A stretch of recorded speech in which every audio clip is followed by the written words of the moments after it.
کچھ قیامت کی علامتیں تو ظاہر ہو چکی ہیں. حدیث میں آتا ہے عرض حجاز سے ایک آگ نکلے گی جو اونٹوں کی گردنوں کو روشن کر دے گی. یہ 7ویں صدی ہجری میں یہ آگ نکل چکی ہے.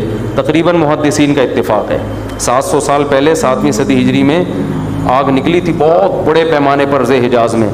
تو وہ تو ایک نشانی ہو چکی ہے. تو کچھ نشانیاں ہو چکی ہیں, زیادہ تر نشانیاں کیا ہیں باقی. ایک نشانی یہ تھی, حدیث میں آتا ہے کہ یہ جو عرب لوگ ہیں نا, جو اونٹوں کے چرواہے, بکریاں چرانے والے غریب غربا, یتطاولون فی البنیان, ایک دوسرے سے بڑھ چڑھ کے بلڈنگیں بنائیں گے.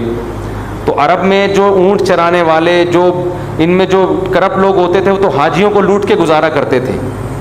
پاؤں میں چپل نہیں ہوتی تھی, حفاتن عراتن عالتن, حدیث میں آتے ہیں ننگے پاؤں ننگے سر لوگ, ننگے بدن لوگ. ایسا نوٹ چھاپیں گے, ایسا پیسہ آئے گا کہ بلڈنگوں پر بلڈنگیں. تو یہ تو دبئی میں, آپ شارجہ میں دیکھ لو, اب سعودی عرب بھی بنا رہا ہے, ایک بڑا شہر آباد کر رہا ہے, اور برج خلیفہ اتنی بڑی بلڈنگ بنا دی کہ اس کو آدمی دیکھتا ہے تو ٹوپی سر سے گر جاتی ہے اس کی. تو یہ بھی قیامت کی علامت تھی جو پوری ہو چکی ہے. تو کچھ علامتیں تو پوری ہو چکی ہیں, لیکن بڑی بڑی بہت ساری علامتیں باقی ہیں.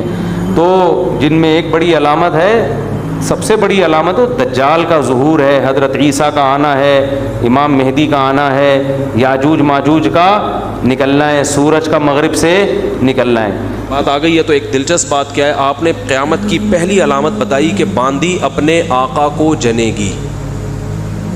یعنی لونڈی اور غلام سے جو بچہ پیدا ہوگا وہ ماں کا بیٹا کم اور ماں کا باپ بولو زیادہ, ماں کا مولا اور ماں کا آقا زیادہ ہوگا. غلام کی مثال نہیں دی کیونکہ غلام مرد ہوتا ہے نا, اس پہ تصرف تھوڑا سا پھر بھی کم ہوتا ہے. یعنی وہ آپ کی ملکیت میں ہوتا ہے لیکن اس پہ کنٹرول کم ہوتا ہے کیونکہ آدمی ہے. جب عورت آپ کی ملکیت میں ہوتی ہے, لونڈی, اس پہ وہ تو کمزور ہے نا, اس پہ کیا ہوتا ہے آپ کا تصرف زیادہ. تو جو مکمل غلام اور باندی تھی وہ جب جنے گی جس نسل کو, تو ہونا تو یہ چاہیے تھا کہ جس نے جنا ہے اس کا مقام اونچا, لیکن جس کو جنے گی نا وہی اس پہ کیا کرے گا. یعنی ماں کا تو ایسا حق ہے نا, ماں کو تو ساری دنیا جانتی ہے نا کہ ماں نے کیسے گود میں پالا, کیسے جنا, اور لوگ ماں کے تانے دیتے ہیں نا. حضرت موسیٰ علیہ الصلاۃ والسلام نے جب حضرت ہارون کی داڑھی پکڑ کے کھینچی ہے نا, جب حضرت موسیٰ علیہ السلام کوہ طور پہ گئے تورات لینے, پیچھے بنی اسرائیل نے بچھڑے کی عبادت شروع کر دی.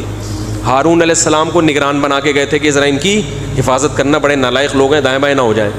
تو جب واپس آئے تو دیکھا کہ وہ کیا کر رہے ہیں, بچھڑے کی عبادت. تو حضرت موسیٰ کو سب سے پہلے غصہ کس پر آیا, حضرت ہارون پر. اپنے بھائی کی داڑھی پکڑ کے کھینچی کہ ما منعک اذ رأیتہم ضلوا, یہ گمراہ ہو رہے تھے, آپ نے روکا کیوں نہیں. تو حضرت ہارون نے کیا کہا, باپ کا واسطہ نہیں دیا بلکہ ماں کا. لا یبن ام, اے میری اماں کے بیٹے, اے میری ماں کے بیٹے, کیونکہ یہ رشتہ فوراً سمجھ میں آتا ہے, ماں کا واسطہ, کیونکہ محبت کی علامت ہے نا.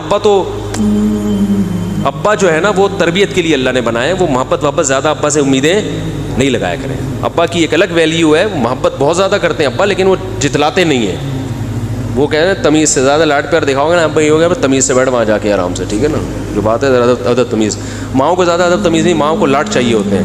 تو اس لیے ابا محبت تو بہت کرتے ہیں لیکن وہ آسانی سے سمجھ میں نہیں آتی کیونکہ تعظیم اس پہ غالب ہوتی ہے.